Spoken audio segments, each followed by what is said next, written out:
Hello दोस्तों, नमस्कार। आपके अपने YouTube channel RKM take info पर आप सभी साथियों का तहे दिल से हार्दिक स्वागत। साथियों, आज सूचना सहायक भर्ती परीक्षा की दस्तावेज सत्यापन का प्रथम दिन था।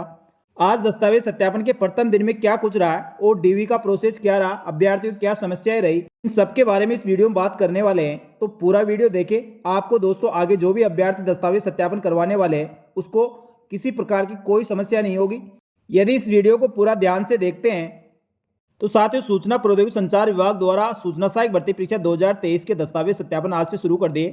प्रथम दिन दोस्तों थोड़ी समस्या रही कि दस्तावेज सत्यापन हेतु 144 अभ्यर्थियों को बुलाया गया था और जिसके लिए 6 टीमें गठित की गई है। तो वो टीमें दोस्तों आपके दस्तावेज सत्यापन कर रही है, लेकिन आज फर्स्ट दिन होने के कारण अभ्यर्थियों को 9:30 बजे बुलाया था, लेकिन लगभग 10:30 पौने 11 बजे से आपके दस्तावेज सत्यापन शुरू हुए और उसके बाद रेगुलर 6:30 बजे तक दस्तावेज सत्यापन चले और उपस्थित होने वाले समस्त अभ्यर्थियों के दस्तावेज आज हो गए हैं।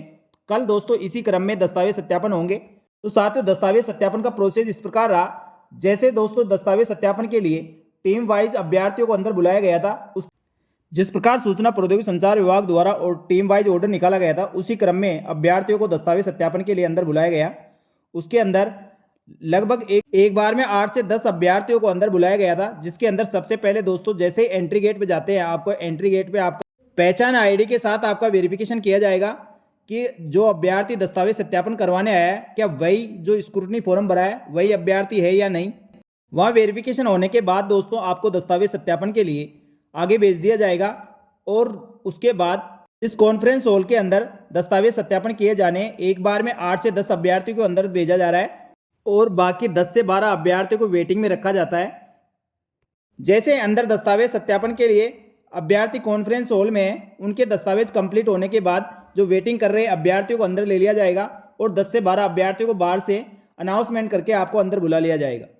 इस प्रकार दोस्तों आपके दस्तावेज सत्यापन करने की एंट्री रहेगी और उसके बाद आपके दस्तावेज सत्यापन के लिए आपको क्या क्या सावधानियां बरतनी है। जैसा कि दोस्तों दस्तावेज सत्यापन के लिए क्या क्या सावधानी रखनी चाहिए, कौन कौन से दस्तावेज आपको लेकर जाना है, जैसा मैंने बताया था दोस्तों उसी प्रकार की लगभग प्रक्रियाएं चल रही है।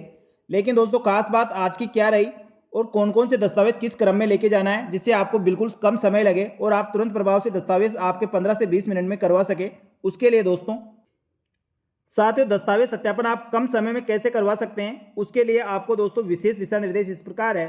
आप दस्तावेज सत्यापन करवाने जाते समय सूचना प्रौद्योगिकी संचार विभाग द्वारा चेकलिस्ट दी गई है। इस चेकलिस्ट के अनुसार अपने समस्त दस्तावेज जमा करने हैं और जो दस्तावेज इंस्ट्रक्शन में और इसमें मांगे गए हैं उसी क्रम में आपको जमा करने हैं। तो सबसे ऊपर स्क्रूटनी फॉर्म होना चाहिए। उसके बाद दोस्तों 10वीं की अंक तालिका और उसका प्रमाण पत्र होना चाहिए।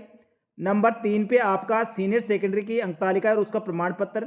नंबर 4 पे मूल निवास लगाना है। नंबर 5 पे आपको जाति प्रमाण पत्र लगाना है और नंबर 6 के अंदर अन्य श्रेणी के अंदर जिसे विधवा, परित्यागता, खेल संबंधी, विशेष योग्यजन, विकलांग इत्यादि का प्रमाण पत्र यहाँ लगाना है यदि इससे संबंधित अभ्यर्थी है। नंबर 7 के अंदर आपको स्नातक की समस्त सेमेस्टर की अंक तालिकाएं और उसके नीचे डिग्री लगानी है। और नंबर 8 के अंदर यदि आपने स्नातक कर रखी है तो उसकी सभी समस्त अंक तालिकाएं और नीचे उसकी डिग्री लगानी है। और यदि किसी ने ग्रेजुएशन के बाद डिप्लोमा सर्टिफिकेट कर रखा है तो दोस्तों उसकी सभी अंक तालिकाएं और उसके बाद दोस्तों अंतिम शैक्षणिक योग्यता का चरित्र प्रमाण पत्र लगाना है। उसके नीचे 2 चरित्र प्रमाण पत्र जो अलग अलग राजपत्र अधिकारी द्वारा सत्यापित होना चाहिए वो लगाना है। उसके नीचे वचनबद्ध लगाना है। फिर संविधान का शपथ पत्र लगाना है। दहेज संबंधी घोषणा पत्र लगाना है और विवाह का प्रमाण पत्र सभी को लगाना है। बच्चों संबंधित घोषणा पत्र लगाना है। सामान्य घोषणा पत्र लगाना है और अयोग्यता परीक्षा नाम यानी दोस्तों जिस शैक्षणिक योग्यता के आधार पर आपने आवेदन किया है उसका नाम आ जाएगा। ये जो कन्फर्म हो गया साथियों, जिस शैक्षणिक योग्यता के आधार पर आपने सूचना सहायक का फॉर्म भरा है वह अयोग्यता परीक्षा में आएगा। इसके बाद स्वयं की पहचान आईडी का फोटो प्रति आपको लेकर जानी है। इस क्रम में दोस्तों आपको ओरिजिनल दस्तावेज रखने हैं और इसी क्रम में आपको इसकी फोटोकॉपी रखनी है।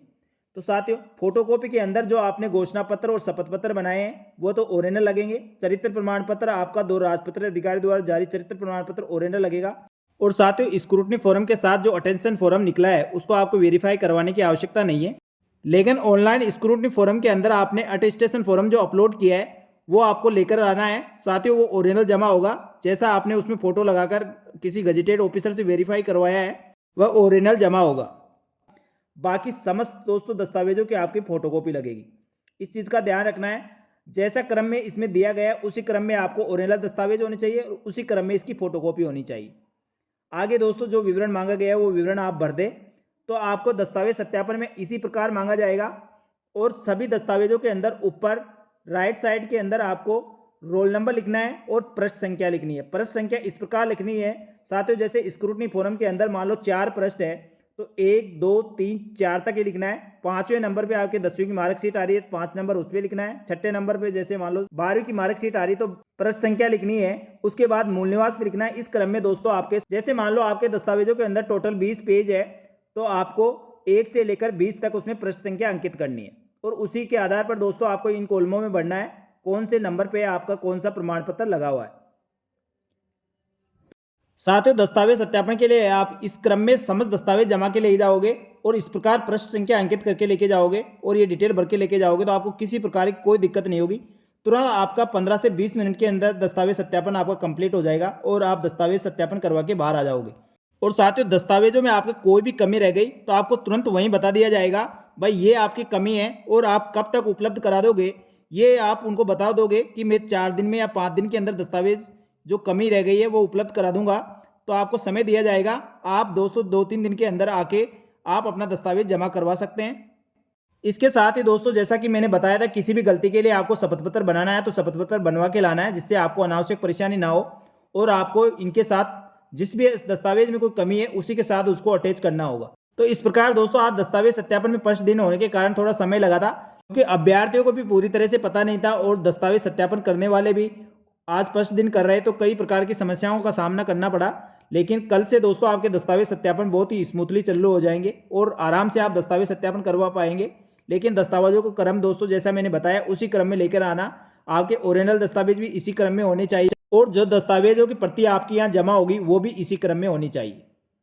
और साथियों आवेदन करते समय या स्क्रूटनी फॉर्म भरते समय आपके मोबाइल नंबर या मेल आईडी गलत भर गई है, ऐसे अभ्यर्थी मेरे को 2-3 जने मिले थे जिनकी मेल आईडी और मोबाइल नंबर में मिस्टेक थी तो वो पूछ रहे थे सर क्या करना है। तो साथियों जो से मैंने पता किया उसके अनुसार आप यदि आपके स्क्रूटनी फॉर्म या एप्लीकेशन फॉर्म के अंदर गलत मेल आईडी और मोबाइल नंबर डाल दिया था तो साथियों दस्तावेज सत्यापन के लिए जो आपकी अटेंडेंस होगी उसके अंदर आपका नाम, मोबाइल नंबर, ईमेल आईडी सब अंकित होगी। तो यदि वह गलत है तो दोस्तों आप उसमें करेक्शन कर सकते हैं, उसके नीचे आप पेन से लिख सकते हैं और उनको बता सकते हैं सर मेरी ये मेल आईडी या मोबाइल नंबर गलत है, तो आप उसको सही कर दें और जो भी अधिकारी कर्मचारी आपकी प्रेजेंट ले रहा है उनको बता दें। साथ ही सूचना प्रौद्योगिकी संचार विभाग का जो मुख्य द्वार है उसी के पास सोफा लगा हुआ है, सोफे पे आपकी हेल्प के लिए वहाँ कर्मचारी लगा रखे हैं। तो साथियों आपको दस्तावेजों में किसी प्रकार की कोई भी आपको पूछताछ करनी है तो आप वहाँ पूछ सकते हैं, वो आपकी पूरी हेल्प करेंगे। तो साथियों आगे भी दस्तावेज सत्यापन की पल पल की अपडेट आपको इसी प्रकार मिलती रहेगी, इसलिए हमारे यूट्यूब चैनल और टेलीग्राम ग्रुप को ज्वाइन कर ले। आपको सूचना सहायक भर्ती परीक्षा के दस्तावेज सत्यापन के साथ ही समस्त भर्तियों की नवीनतम ताज़ा अपडेट तुरंत प्रभाव से मिलती रहेगी। धन्यवाद। जय हिंद, जय भारत।